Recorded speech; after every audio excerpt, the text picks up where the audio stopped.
আরে সোজা চলে আসলে তো পিছন থেকে ওটা আবার টানলেই ঠিক হয়ে যাবে। ঠিক কর। আরে আরে বন্ধ করলে হবে না। আরে এবার বাবা টান টান। আরে পিছনের ওইটা। আরে হ্যাঁ ছোটটা।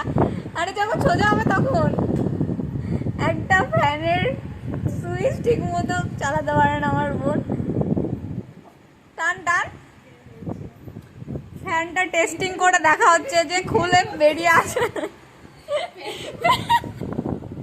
ফ্যানটা নড়ছে গাইস। আমার বোন সকালবেলা ফ্যানটা খুলে পরিষ্কার করেছিল, যার ফলস্বরূপ ফ্যান এইভাবে উল্টো পাল্টা চলছে আর নড়াচড়া করছে। কিছু বলতে চাস? আমাকে বলছে দিদি এই সাইড করে শুস না, আজ শুলে কিন্তু এটা খুলে বেরিয়ে চলে আসতে পারবে। নিজের ওপর একটুও ট্রাস্ট নেই। তো যাও।